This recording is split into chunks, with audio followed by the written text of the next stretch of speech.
أرسلنا إلى قوم لوط۔ آج کے درس کا آغاز اللہ کے فضل و کرم سے سورہ ہود کی آیت نمبر 69 سے کر رہے ہیں۔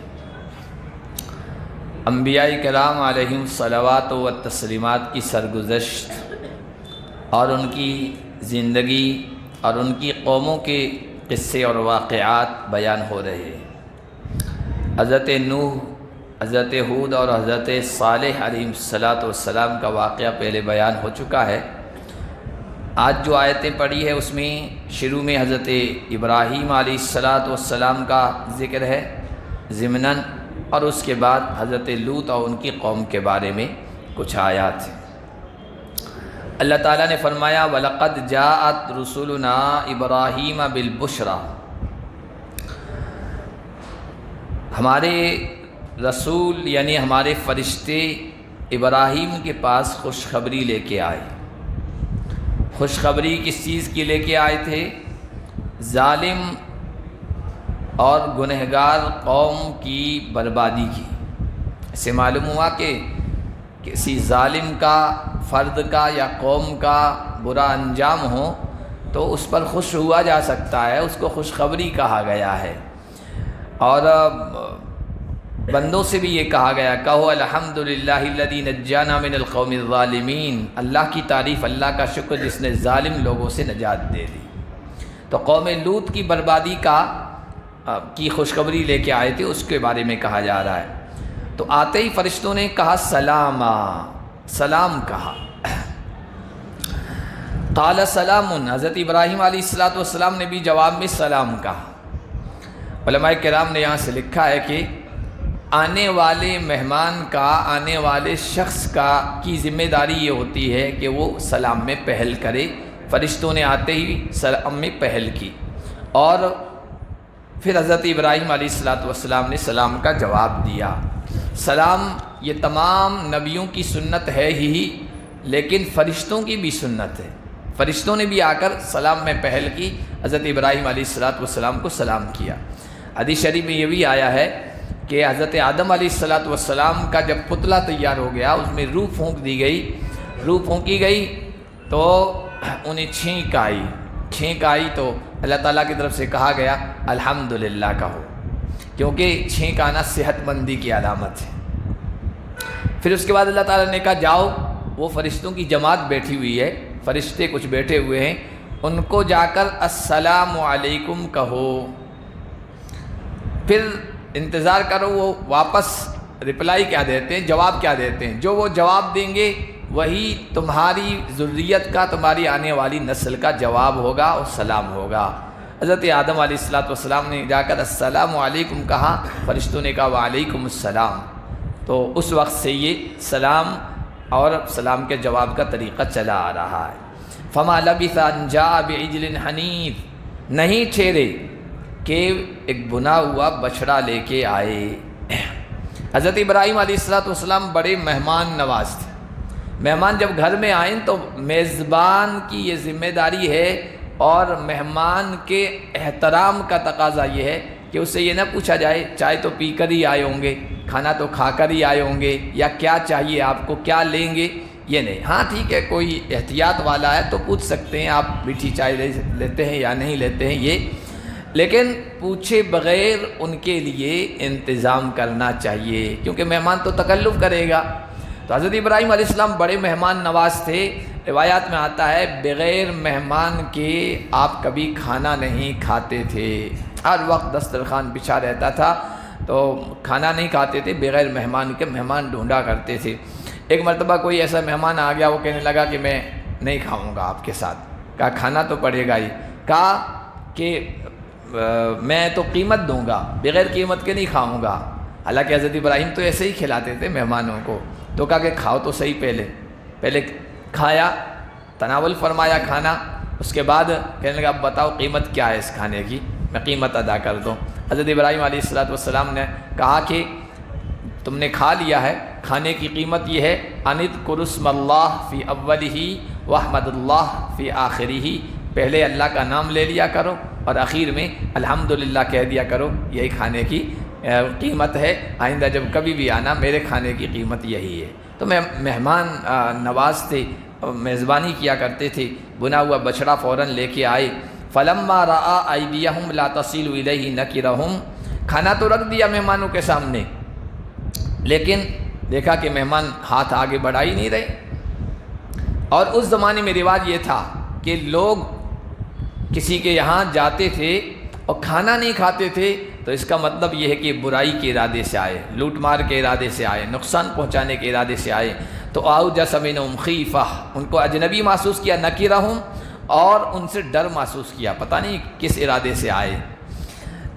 قالوا لا تخف، اس سے علماء کرام نے ایک بات یہ بھی نکالی کہ حضرت ابراہیم واچ کر رہے تھے، دیکھ رہے تھے مہمان کھا رہے ہیں یا نہیں کھا رہے ہیں۔ اس لیے گھر والی کی یہ ذمہ داری ہے کہ آنکھیں گاڑ کے تو نہ دیکھے، ورنہ مہمان سمجھیں گے پتہ نہیں کیسا آدمی ہے، کیوں آنکھیں گاڑ کر گھور گھور کر دیکھ رہا ہے۔ آنکھیں گاڑ کے تو نہ دیکھے، لیکن توجہ رکھے مہمان کھا رہے ہیں کہ نہیں کھا رہے ہیں، اس پر توجہ رکھے۔ اور مہمانوں کی یہ ذمہ داری ہے کہ جب میزبان کھانا رکھ دینا تو رغبت سے کھائے، پہل سے کھائے، شوق سے، جلدی سے کھائے، تاکہ مہمان کو خوشی ہو، اس نے آپ کے لیے پکایا ہے۔ اب انہوں نے پہل نہیں کی، یہ تو فرشتے تھے، لیکن ہاتھ نہیں بڑھائے نا، تو میزبان کو عجیب سا محسوس ہوا، ڈر محسوس ہوا۔ فرشتوں نے کہا لا تخف انا ارسلنا الی قوم لوط، ڈریے نہیں، ہم قوم لوط کی طرف بھیجے گئے ہیں۔ وامرأتہ قائمۃ فضحکت، ان کی بیوی کھڑی تھی، حضرت ابراہیم کی اہلیہ حضرت سارہ، وہ کھڑی تھی، ہنسنے لگ گئی اس بات پر۔ ہنسی کیوں؟ ہنسی ایک تو اس وجہ سے کہ بھائی ہم نے اتنا تکلف کیا، مہمانوں کے لیے بچڑا ذبح کیا اور بھون کر لے کے آئے، ساری میزبانی کے جو فرائض تھے بڑی چستی کے ساتھ ادا کیے، اور اب پتہ چلا کہ یہ تو فرشتے ہیں، کھاتے ہی نہیں ہیں، انسان تو ہے ہی نہیں، تو ان کو تعجب ہوا، اس پر ہنسی آئی۔ اور اسی موقع پر فبشرناہا باسحاق، ہم نے ان کو اسحاق کی خوشخبری سنائی۔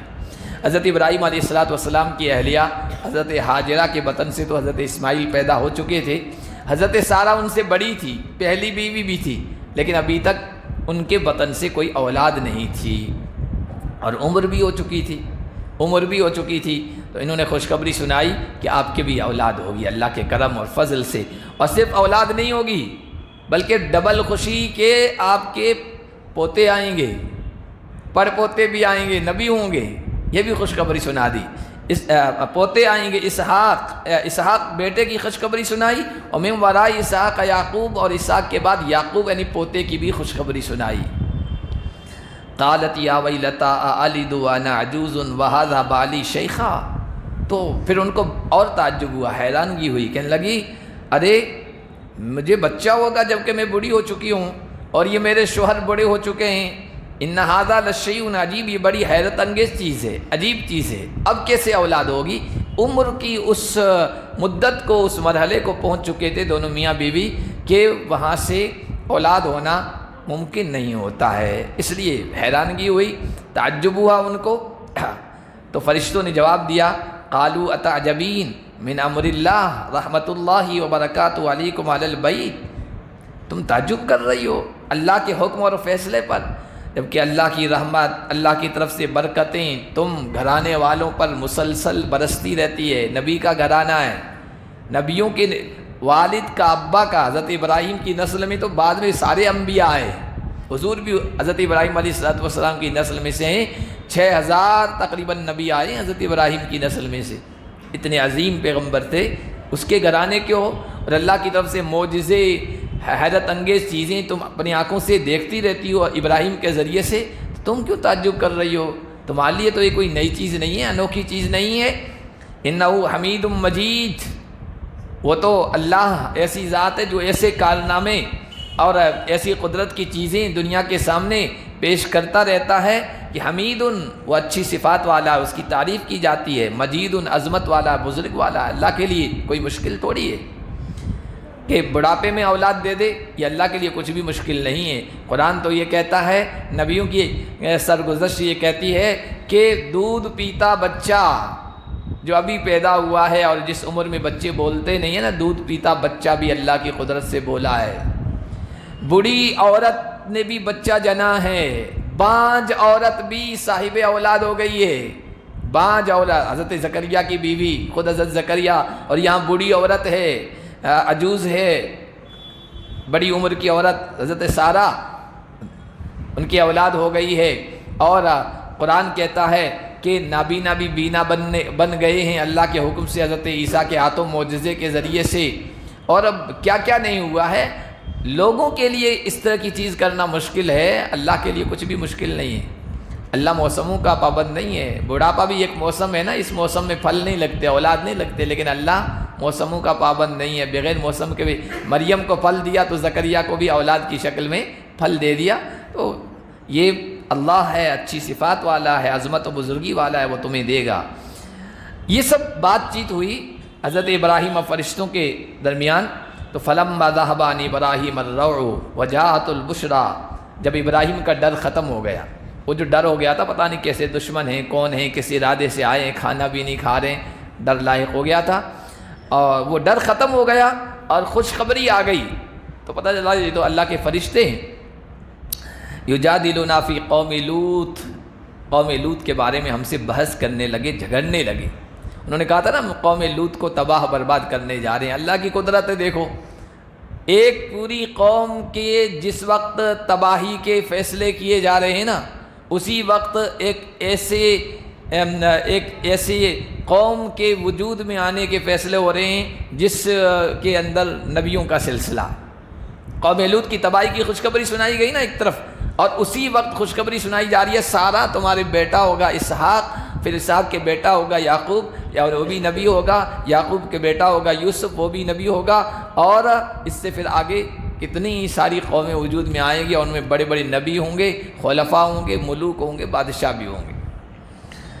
ان ابراہیم لحلیم اواہ منیب، بے شک ابراہیم بڑے بردبار تھے۔ ایک داعی کو، ایک مسلمان کو، ایک قرآن کے ماننے والے کو، ہر مسلمان اسلام کا داعی ہوتا ہے، اس کے اندر نبیوں والی یہ صفت ہونی چاہیے، بردباری، برداشت، مزاج میں سنجیدگی ہو، وقار ہو، متانت ہو، اور منیب اللہ کی طرف رجوع کرنے والے تھے، بہت آہوزاری کرنے والے تھے۔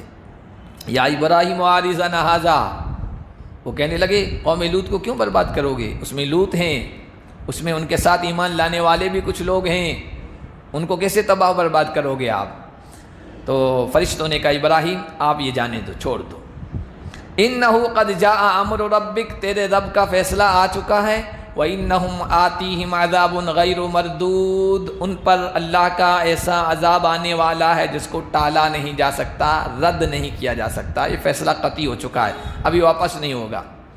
وَلَمَّا جَاءَتْ رُسُلُنَا لُوطًا سِیءَ بِهِمْ، حضرت ابراہیم سے فارغ ہو کر یہ فرشتے حضرت لوط کے پاس آئے، نبی ہیں حضرت ابراہیم، نبی ہیں، اور ابو الانبیاء، مجدد الانبیاء ہیں، یعنی انبیاء کے ابا ہیں، مجدد الانبیاء ہیں۔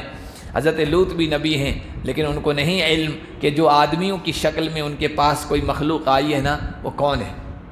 علم غیب صرف اللہ تعالیٰ کو ہے، اللہ کے علاوہ کسی اور کو حاصل نہیں ہے، ورنہ حضرت ابراہیم نہ فرشتوں سے ڈرتے اور نہ حضرت لوط ان کی وجہ سے پریشان ہوتے۔ حضرت لوط کے پاس آئے تو غمزدہ ہو گئے حضرت لوط، اور ان سے پریشان ہو گئے، اور کہنے لگے ارے یہ بہت ہی خطرناک دن ہے۔ کیوں پریشان ہوئے حضرت لوط؟ حضرت لوط کے پاس جب یہی فرشتے آئے نا، کہتے ہیں 3 فرشتے تھے، جبرائیل، میکائیل، اسرافیل، یہ 3 فرشتے تھے، یہ آئے تھے اور خوبصورت لڑکوں کی شکل میں تھے۔ بعض روایت میں 9 تک کی بھی تعداد ہے، 9 فرشتے تھے، خوبصورت لڑکوں کی شکل میں، نوجوان خوبصورت لڑکا، یوں کہیے لونڈا جسے کہتے ہیں نا، لونڈوں کی شکل میں آئے تھے، مطلب جس کے ابھی مونچھ نہ آئی ہو، خوبصورت ہو، اس کو لونڈا کہتے ہیں۔ تو ایسے لڑکوں کی شکل میں آئے تھے، اور قوم لوط کے اندر جو خرابی تھی نا، بہت ساری خرابیاں تھیں، ایسی قوم شاید ہی دنیا میں گزری ہو، انتہائی بے وقار، غیر سنجیدہ، سنجیدگی نام کی کوئی چیز نہیں تھی، لوٹ مار کرنے والے، ڈاکہ زنی کرنے والے، محفلوں میں ریح خارج کرنے والے، پھر اس پر ہنسنے والے، اور ایسی غیر سنجیدہ قوم۔ اور پھر اس پر مزید یہ کہ ایک برائی ان میں ایسی تھی جو آج تک دھرتی پر وجود میں نہیں آئی تھی، ان سے پہلے کسی نے نہیں کی تھی، اور وہ ایسی سنگین برائی کہ اللہ تعالیٰ نے اس کے بارے میں سخت الفاظ کہے۔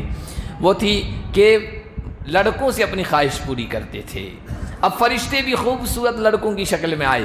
حضرت لوط کو تو اپنی قوم کے لوگوں کے بارے میں پتہ تھا، کیسے بد طینت، بد مزاج، الٹے مزاج کے، الٹی فطرت کے، الٹے نیچر کے لوگ ہیں۔ اس وجہ سے وہ پریشان ہوئے کہ کہیں ان بچوں کے ساتھ، ان لڑکوں کے ساتھ بھی وہ بدفعلی نہ کرنے لگ جائیں۔ وَجَاءَ قَوْمُهُ يُرَعُونَ إِلَيْهِ، ان کی قوم بھاگتی ہوئی ان کے پاس آئی، ان کے گھر کی طرف آئی، اور گھر کا دروازہ بند تھا۔ قرآن کہتا ہے وَمِن قَبْلُ كَانُوا يَعْمَلُونَ السَّيِّئَاتِ، پہلے سے یہ برائیاں تو کرتے ہی تھے۔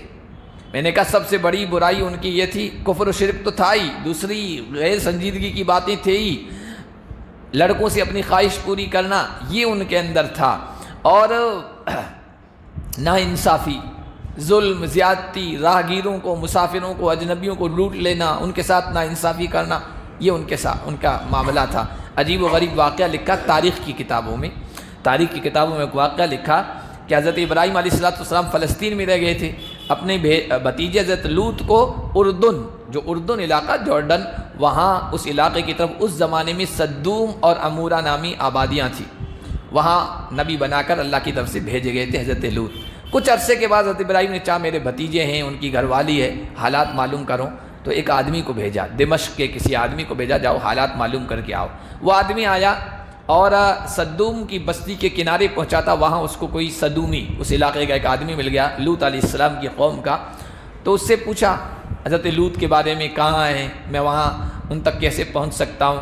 تو بجائے اس کے کہ بھائی پتہ بتانے میں کیا حرج ہے، پتہ بتانے میں کیا حرج ہے، لیکن ایسی ظالم قوم، نیچ قوم، گری ہوئی قوم، حضرت لوط سے دشمنی تھی، لوط کا نام آ گیا نا، تو جیسے آج کل بہت سارے لوگ داڑھی ٹوپی والوں سے نفرت کرتے ہیں، مسلم نام سے نفرت کرتے ہیں نا، اگر ان کو معلوم ہو جائے کہ سامنے والا مسلمان ہے تو عجیب عجیب حرکتیں کرتے ہیں، اسی طرح ان کی حرکتیں تھیں۔ حضرت لوط کا نام لیا تو وہ چڑ گیا صدومی، پتہ بھی نہیں بتایا، اور ایک پتھر دے مارا، پتھر مارا اور بیچارے اس راہگیر کو خون آ گیا، زخمی ہو گیا، سر پھٹ گیا، زخمی ہو گیا، پتھر کو خون لگا، تو بجائے اس کے کہ قصاص کون بدلہ کا کون کہے گا، یہ مظلوم کہ بھائی تو نے مجھے مارا ہے، زخمی کر دیا ہے، بدلہ دو، قصاص دو، الٹی قوم تھی، وہ کہنے لگا کہ میں نے پتھر تجھے مارا تھا، میرا پتھر تمہارے خون سے گندا ہو گیا ہے، قصاص دو، اس کا بدلہ دو، تو اس کا تاوان دو۔ وہ بیچارہ پریشان، جو بھی اس وقت جج تھا، پنچ تھا، فیصلہ کرنے والا تھا، اس کے پاس پہنچا، میرے ساتھ ایسا ظلم ہوا ہے۔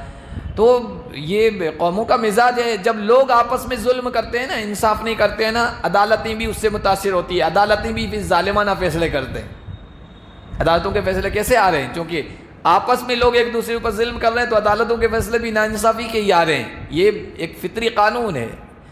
تو جج بھی ایسے ہی بیٹھا تھا، اس نے کہا کہ تمہیں بدلہ دینا پڑے گا، تاوان دینا پڑے گا۔ وہ بیچارہ پریشان ہو گیا، راہگیر تھا، پردیسی تھا، اس نے کہا دوسرے معاملات بعد میں دیکھوں گا۔ اس نے پتھر اٹھایا، قاضی صاحب کو مار دیا، جج کو مارا، اس کے سر پہ لگا، خون آیا، کہنے لگا کہ میرا پتھر بھی تمہارے خون سے گندا ہو گیا، تم بدلا دو اب مجھے۔ اور کیا کرتا بیچارہ، تنگ آمد بجنگ آمد، تنگ آتا ہے تو جنگ کے لیے آدمی تیار ہو جاتا ہے، مرنے مارنے کے لیے۔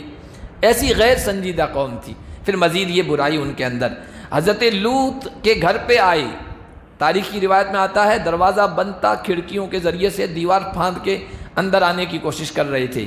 حضرت لوط پریشان ہو گئے، کہنے لگے یا قوم ہؤلاء بناتی ہن اطہر لکم، اے میری قوم، کیسی عجیب الٹی فطرت، الٹا نیچر ہے تمہارا، یہ میری بیٹیاں تمہارے لیے پاکیزگی کا ذریعہ ہیں، حلال چیز پاکیزہ ہوتی ہے، اس کے اچھے اثرات مرتب ہوتے ہیں۔ تمہارے گھروں میں جو لڑکیاں ہیں، جو عورتیں ہیں، وہ میری قوم کی ہے، نبی کے لیے سب بیٹیوں کے درجے میں ہوتی ہے، تو یہ سب میری بیٹیاں ہیں، یہ تمہارے نکاح میں ہیں، جائز طریقے سے تم لائے ہو، ان سے خواہش پوری کرو۔ لیکن جب کسی آدمی کو گندگی کی عادت پڑ جاتی ہے نا، تو اچھی چیز اس کو اچھی نہیں لگتی ہے۔ شراب جیسی گندی، نقصان دہ، بدبودار چیز ہے، لیکن جو لوگ پیتے ہیں دیکھیے پھر ان کو اچھی چیز، شربت اچھی نہیں لگے گی۔ جو لوگ ہمیشہ بدبو میں رہتے ہیں نا، وہ عطر کی دکان سے گزریں گے تو ان کو بے ہوشی طاری ہو جائے گی۔ یہ عجیب واقعہ لکھا ہے مولانا رومی رحمۃ اللہ علیہ نے فارسی میں، شاید کوئی بھنگن تھی، ہمیشہ جو اٹھاتی رہتی تھی گندگی، پہلے زمانے میں تو گندگی اٹھاتی رہتی تھی، ایک عطار کی دکان تھی، وہاں سے اس کا گزر ہو گیا، خوشبو اس کے ناک میں گئی، وہ بے ہوش ہو کے گر گئی۔ اب لوگ پریشان، بھائی اس کا کیا کریں، اب اس کا کیا کریں؟ تو کسی کو کچھ سمجھ بھی نہیں آ رہا تھا، جو ٹونے ٹوٹکے ہوتے ہیں وہ کیا، لیکن وہ ہوش میں ہی نہیں آ رہی تھی۔ ادھر سے کوئی دوسرا اس کی قوم کا بنگی گزرا، کچرا اٹھانے والا، گندگی اٹھانے والا، اس نے کہا کیا ہوا؟ کہا یہ ادھر سے گزر رہی تھی، بے ہوش ہو گئی اچانک۔ اس نے یوں دیکھا کہ اچھا یہ عطر کی دکان پڑی، کہا اس کو ہوش نہیں آئے گا، وہ گندگی لے آیا، اس کو سنگایا، وہ ٹھیک ہو گئی۔ تو جو گندے لوگ ہوتے ہیں ان کو گندگی پسند آتی ہے، اچھی چیز پسند نہیں آتی ہے۔ گھر میں جائز حلال عورتیں بیٹھی ہے، ان کو چھوڑ دیتے تھے، لڑکوں سے خواہش پوری کرتے تھے، یہ ان کے اندر عادت آ گئی تھی۔ اور یہ بھی تاریخ میں لکھا ہے کہ یہ عادت ان میں کیسے پڑی، دنیا کی کسی قوم میں اس سے پہلے نہیں تھی۔ کہتے ہیں کہ بڑے سرسبز و شاداب علاقے والے لوگ تھے، کھیت تھے، کھلیان تھے، ہرے بھرے باغات تھے۔ تو باغات میں کیا چھوٹے بچے ہوتے ہیں، وہ گھس جاتے ہیں، پھل توڑ لیتے ہیں، کھیتی کو نقصان پہنچا دیتے ہیں۔ تو ایسا ہی معاملہ تھا، تو پریشان ہو گئے، تو شیطان نے پٹی پڑھائی، بچوں کو پکڑو، ان سے بدفعلی کرو، ان سے اپنی خواہش پوری کرو، پھر آئندہ تمہارے باغات کے قریب نہیں آئیں گی۔ انہوں نے ان کو روکنے کے لیے یہ غلط کام کرنا شروع کر دیا۔ پھر عادت ایسی پڑی کہ وہ چھوٹی ہی نہیں، اور اسی عادت کی وجہ سے اس قوم پر تباہی آئی، اللہ کا عذاب آیا۔ حضرت لوط علیہ السلام نے کہا فاتقوا اللہ، میری قوم اللہ سے ڈرو، مجھے میرے مہمانوں کے بارے میں رسوا مت کرو۔ یہاں تم اپنے لوگوں کے ساتھ تو ایک عمل کرتے ہو کہ مہمان ہیں، پردیسی ہیں، اجنبی ہیں، پتہ نہیں کون ہیں، ان کے سامنے تو رسوا مت کرو۔ الیس منکم رجل الرشید، کیا تم میں ایک بھی سمجھدار آدمی نہیں ہے؟ کیا میری بات تمہیں اپیل نہیں کر رہی ہے کہ پردیسیوں کے سامنے مت کرو اس طرح رسوا؟ قالوا لقد علمت ما لنا فی بناتک، اتنی ڈھیٹ قوم، گندی قوم گری ہوئی، کہنے لگے لوط تمہیں تو پتہ ہے پہلے سے، تمہیں پتہ ہے کہ تمہاری بیٹیوں میں ہمیں کوئی حق نہیں ہے، یعنی ہمارے گھر میں بیویاں موجود ہیں لیکن اس میں ہمیں حظ حاصل نہیں ہوتا، لطف حاصل نہیں ہوتا، تمہیں پہلے سے پتہ ہے، تمہیں کس نے کہا تھا مہمان یہاں بلا لو؟ وَإِنَّكَ لَتَعْلَمُ مَا نُرِيدُ، جو ہم چاہ رہے ہیں وہ تمہیں پتہ ہے ہم کیا کرتے ہیں، کیا تم سے مخفی ہے، پوشیدہ ہے؟ تم نے مہمانوں کو یہاں بلایا ہی کیوں، ایسے مہمانوں کو؟ قَالَ لَوْ أَنَّ لِي بِكُمْ قُوَّةً أَوْ آوِي إِلَىٰ رُكْنٍ شَدِيدٍ، حضرت لوط نے کہا کاش میرے ساتھ طاقت ہوتی، میرے پاس قوت ہوتی، یا میں مضبوط سہارے کا سہارا لیتا، مضبوط پلر کا سہارا لیتا۔ یہ حضرت لوط علیہ السلام نے بے چینی میں، اضطراب میں، مہمان ہیں اور میری قوم گھر کے اندر گھسنے جا رہی ہے، ان کے ساتھ بدفعلی کرنے جا رہی ہے، پریشانی کے عالم میں یہ الفاظ کہے، حالانکہ مضبوط سہارا اللہ کی ذات تھی، حضرت لوط کو بھی پتہ تھا، لیکن علماء نے لکھا عالم اسباب میں، دنیا اسباب کی جگہ ہے، یہاں آپ کو کوئی نہ کوئی سبب اختیار کرنا پڑے گا، بھائی گزارے کے لیے کوئی سبب اختیار کرنا پڑے گا، اگر آپ پر ظلم ہو رہا ہے، کوئی سن نہیں رہا ہے تو کسی کا سہارا لینا پڑے گا، اس کے ذریعے سے انصاف حاصل کرنے کی کوشش کرنی پڑی، کسی نہ کسی ظاہری سہارے کی ضرورت پڑتی ہے، اور حضرت لوط کو حاصل نہیں تھا کیونکہ ان کی خود کی قوم کے لوگ ان کا ساتھ نہیں دے رہے تھے، تو اندر سے تڑپ کے ساتھ یہ آواز نکلی کاش میرے ساتھ کوئی جتھا ہوتا، آج میرے ساتھ کھڑا ہوتا، میری مدد کرتا ان بدماشوں کے مقابلے کے لیے، تو اور میں اگر ایسا جتھا ہوتا، ایسا مضبوط سہارا مجھے آج حاصل ہوتا نا تو میں تمہارا مقابلہ کرتا، تمہیں یہاں سے بھگاتا، لیکن حاصل نہیں ہے مجھے۔ اللہ کے نبی صلی اللہ علیہ وسلم نے کہا تھا حضرت لوط علیہ السلام کے تذکرے میں کہ اللہ میرے بھائی لوط پر رحم فرمائے، انہوں نے اس وقت کہا کاش میرے پاس مضبوط جتھا ہوتا، چنانچہ اللہ تعالیٰ نے ان کی اس بیچارگی کی آواز کو سنا، اور لوط کے بعد کسی نبی کو اس طرح بے یار و مددگار نہیں بھیجا کہ کچھ نہ کچھ اس کی قوم کے لوگ، اس کی فیملی کے ممبر، چاہے اس پر ایمان لانے والے نہ ہو، اس کی حمایت کے لیے کھڑے نہ ہوئے ہو، ایسا کبھی نہیں ہوا۔ لوط کے بعد ہر پیغمبر کے ساتھ ان کی قوم کے کچھ لوگ کھڑے رہے، ان کا ساتھ دے رہے۔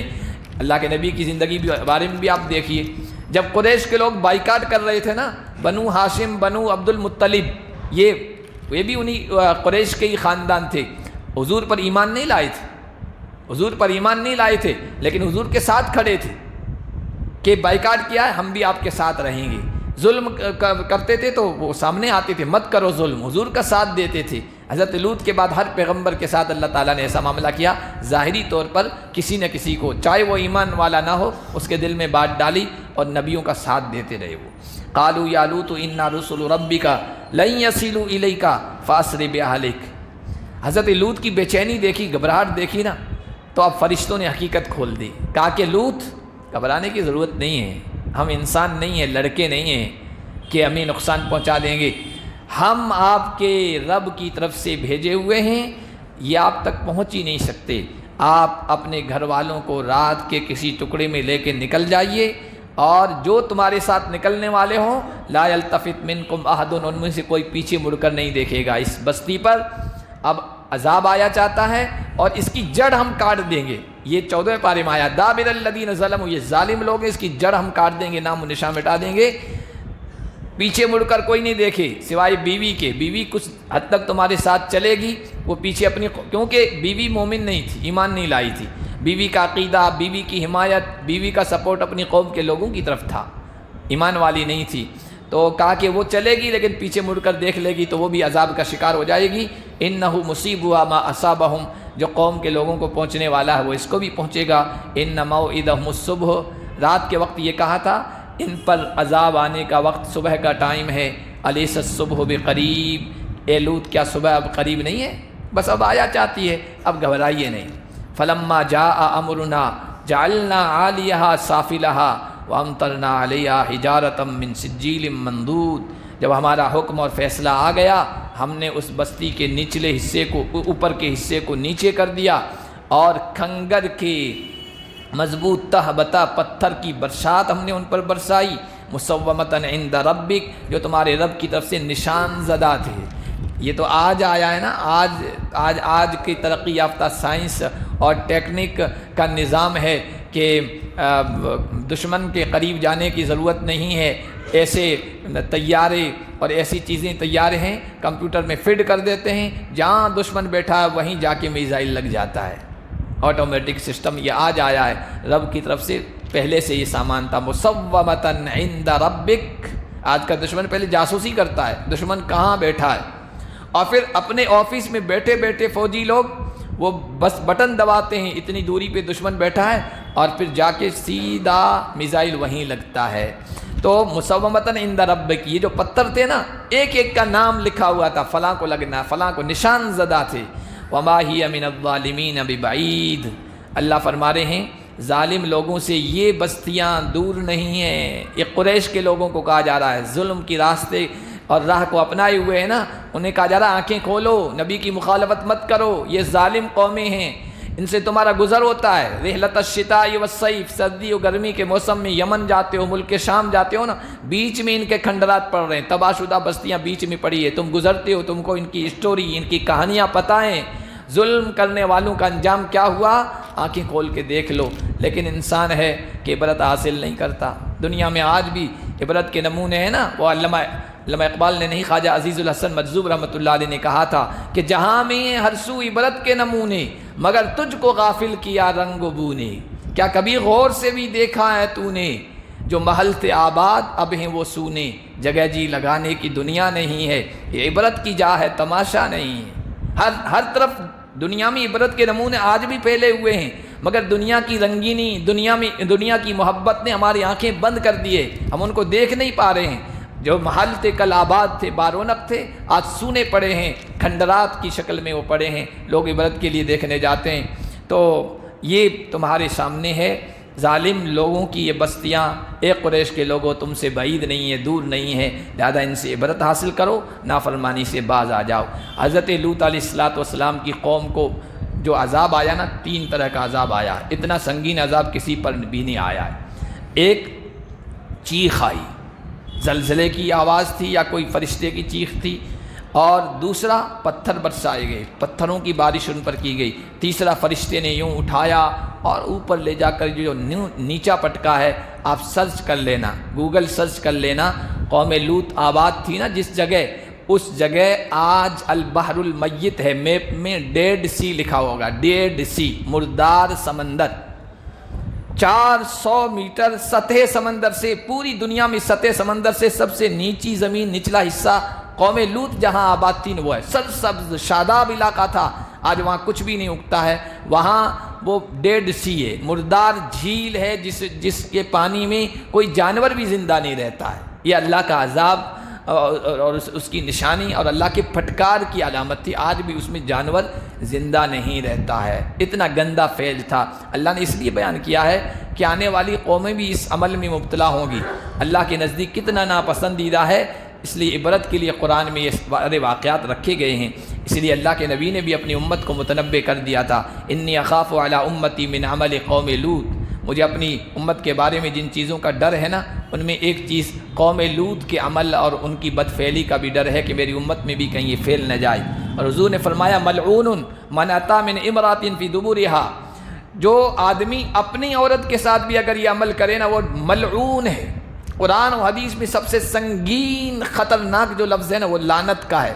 اللہ کے نبی کبھی لعنت کا لفظ استعمال نہیں فرماتے تھے، ہمیں بھی منع کیا ہے بچوں پر، جانوروں پر، چیزوں پر لعنت مت بھیجو، لیکن وہ رحمت للعالمین اس عمل کے کرنے والے پر کہہ رہے ہیں ملعون ہے، اس پر لعنت ہے اللہ اس کے رسول کی، جو کسی لڑکے کے ساتھ نہیں، کسی اور عورت کے ساتھ نہیں، خود اپنی بیوی کے ساتھ اگر یہ فعل کرے قوم لوط والا وہ بھی ملعون ہے۔ اور حضور نے فرمایا من اتی حائضا او امرأۃ فی دبورہا او کاہنا، جو آدمی کسی حیض والی عورت سے، بیوی ناپاکی کے ایام میں ہے اور اس سے تعلق قائم کرے، یا کسی عورت سے پیچھے کے راستے سے خواہش پوری کرے، او کاہنن، یہی قوم لوط کا عمل تھا، او کاہنن، یا کسی غیب کی باتیں، لکیریں دیکھ کر غیب کی باتیں بتانے والے، قسمت بتانے والے کے پاس جائے اور اس کی تصدیق کر دے، اس کو سچا جانے، فقد کفر بما انزل علی محمد، یہ تین کام کرنے والا قد کفر بما انزل علی محمد، محمد کے اوپر جو دین اور جو شریعت نازل ہوئی ہے نا اس کا اس نے کفر کر دیا، انکار کر دیا۔ اتنا سنگین عمل ہے، اللہ ہم سب کی حفاظت فرمائے۔ اور یہ بات بھی آپ یاد رکھیں کہ یہ ہمارا درس جو ہے رمضان میں تو ہر سنیچر کو ہوتا تھا، لیکن پورے سال یہ ہر مہینے کے لاسٹ سنیچر کو ہوتا ہے، پورے سال یہ درس چلتا رہتا ہے۔ اب حضرات میں سے جو قرآن سمجھنے کے خواہش مند ہو، شوقین ہو، وہ ہر مہینے کی لاسٹ سنیچر کو بھی حاضر ہو جائیں۔ اللہ کا کلام ہے، کچھ نہ کچھ اس سے حاصل ہی ہوگا اور نفع بخش چیز حاصل ہوگی۔ اللہ پاک ہم سب کو عمل کی توفیق